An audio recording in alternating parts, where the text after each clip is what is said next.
Soy Arnold Méndez Toro, internista, cardiólogo, magíster en insuficiencia cardíaca crítica y avanzada. He participado como líder clínico en la elaboración del estándar clínico basado en la evidencia para el diagnóstico y tratamiento de la insuficiencia cardíaca aguda en el paciente agudo. Mi nombre es Andrés Ruiz, yo soy médico anestesiólogo e intensivista. En este momento soy especialista en cuidado intensivo en el Hospital Universitario Nacional de Colombia y fui líder clínico del ECVE de insuficiencia cardíaca aguda. Mi nombre es Guillermo Mora Pavón, soy médico, internista, cardiólogo, electrofisiólogo, profesor titular de la Facultad de Medicina de la Universidad Nacional de Colombia y coordinador de cardiología del Hospital Universitario Nacional. Soy el líder del ECVE de diagnóstico y tratamiento de la insuficiencia cardíaca aguda en el Hospital Universitario Nacional de Colombia. El objetivo de este ECVE es disminuir la variabilidad en el tratamiento y diagnóstico de la insuficiencia cardíaca aguda en los adultos. Los puntos claves de este ECVE son 6. El primero, todos los pacientes deben tener ecocardiograma y NT-proBNP para el diagnóstico de la insuficiencia cardíaca aguda. Se recomienda la realización del ecocardiograma transtorácico y la medición del péptido natriurético cerebral BNP o de la fracción aminoterminal del péptido natriurético cerebral NT-proBNP a todos los pacientes con insuficiencia cardíaca aguda como herramientas para evaluación diagnóstica y para guiar tratamiento y pronóstico. El segundo es que debemos clasificar a nuestros pacientes según la clasificación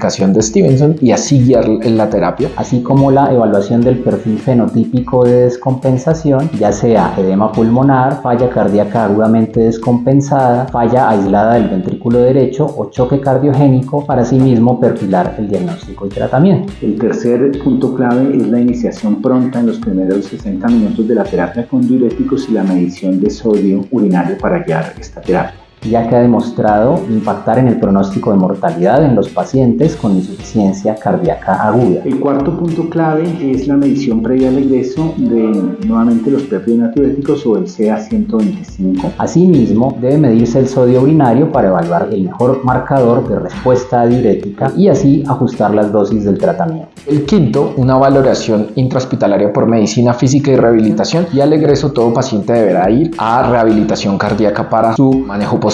La rehabilitación cardíaca ha mostrado mejorar la funcionalidad, la clase funcional de los pacientes y reducir las hospitalizaciones. Los pacientes con insuficiencia cardíaca aguda deben ser evaluados por el Servicio de Medicina Física y Rehabilitación durante la hospitalización y asimismo deben ser remitidos al alta a rehabilitación cardíaca. El sexto punto es el uso de beta bloqueadores en todos nuestros pacientes con fracción de eyección deprimida, siempre y cuando no haya ninguna contraindicación. Todos los pacientes con insuficiencia cardíaca crónica agudamente descompensada deben recibir beta bloqueador a no ser que exista una contraindicación o una vez dicha contraindicación haya sido resuelta, excepto pacientes que cursen con bloqueos AB avanzados, hipotensión sintomática que no responda a otras medidas como el ajuste de diuréticos o otros medicamentos. Asimismo, los pacientes deben recibir la terapia fundacional, que incluye los 4 medicamentos adicionales al beta bloqueador para prevenir mortalidad y reducir rehospitalización. Nuestro estándar clínico basado en la evidencia cuenta con 5 algoritmos de tratamiento. El primero enfocado en el diagnóstico, el segundo en la clasificación y el tratamiento general, el tercero para aquellos pacientes que requieran hospitalización en sala general, el cuarto para los pacientes que requieran tratamiento en cuidado intensivo y el quinto donde encontrarán las recomendaciones al egreso y el seguimiento posterior.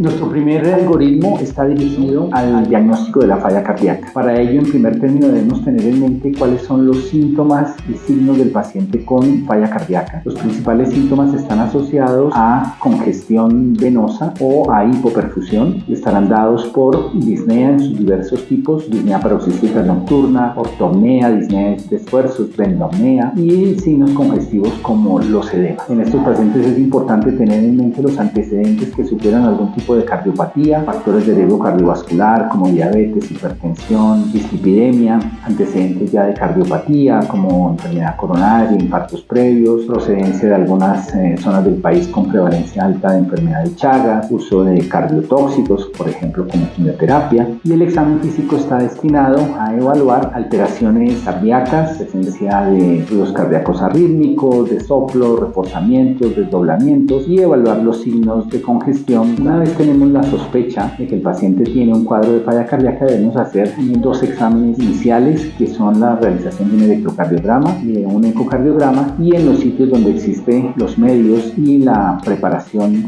de los médicos, se puede hacer ecografía enfocada, dedicada a evaluar congestión a nivel pulmonar y congestión a nivel periférico. En el electrocardiograma lo que pretendemos es encontrar signos que nos sugieran presencia de cardiopatía estructural, alteraciones en la onda P, presencia de bloqueos AB, alteraciones en el QRS que sugieran infarto, que sugieran hipertrofia, trastornos de la conducción intraventricular. Y desde el punto de vista de la placa de tórax nos servirá para evaluar cardiomegalia, signos de congestión venosa, hipertensión pulmonar postcapilar, etc. Y también para buscar posibles diagnósticos diferenciales del paciente con INEA por hallazgos a nivel del parénquima pulmonar. Cuando tenemos ya estos clínicos podemos tener la decisión de que el paciente no tiene un cuadro de falla cardíaca y vamos a hacer diagnósticos diferenciales. Estarán enfocados fundamentalmente uno a la evaluación de la disnea, en la cual pues la gran mayoría van a tener es patología pulmonar y no cardíaca, y lo segundo la evaluación de edemas en los cuales tenemos que hacer diagnóstico diferencial con cirrosis, hipoalbuminemia, síndrome nefrótico o falla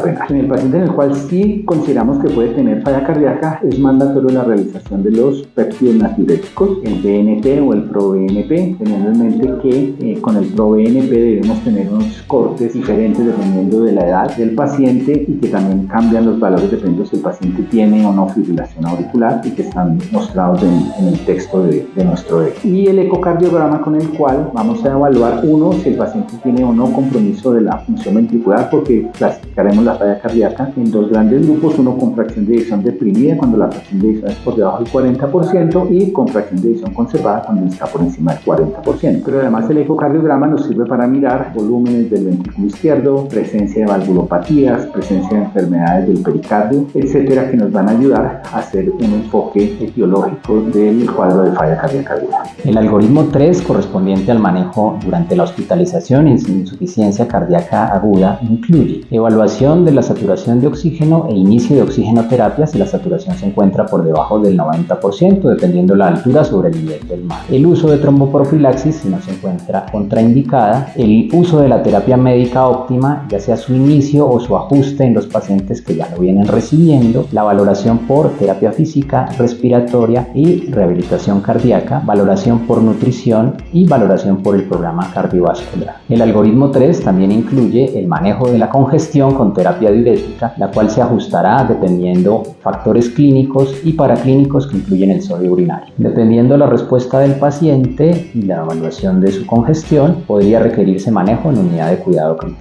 En el cuarto algoritmo encontraremos el tratamiento en cuidado intensivo. Entonces, como todo paciente de cuidado intensivo, debemos hacer monitorización continua de la saturación de oxígeno, de la presión arterial, de la frecuencia respiratoria y la frecuencia cardíaca. Evaluaremos el compromiso clínico y lo dividiremos en dos: el paciente con shock cardiogénico y el paciente sin shock cardiogénico. En el paciente con shock cardiogénico basaremos la terapia en descongestión, valoración y tratamiento de la insuficiencia respiratoria aguda en caso de que ésta se presente y manejo descongestionante con diurético. En el paciente con shock cardiogénico tendremos que hacer la evaluación del gasto cardíaco y del índice cardíaco. En caso de presentarse signos de shock, se recomienda o se considera monitorizar a los pacientes con monitoría invasiva o no invasiva, donde podamos obtener el índice cardíaco y el índice de pulsatilidad de la arteria pulmonar. Dependiendo de cómo se clasifica el shock cardiogénico, determinaremos si este requiere terapia inotrópica, terapia vasopresor o además de eso terapia con soporte circulatorio mecánico extracorpóreo. Determinando esto, podremos avanzar en el tratamiento para luego proceder a el manejo en hospitalización general y o el egreso clínico. La sección 5, que corresponde al egreso y seguimiento, incluye la evaluación de signos subclínicos de congestión persistente, ya que son marcadores de mortalidad y de reingresos en los pacientes y permiten ajustar el manejo y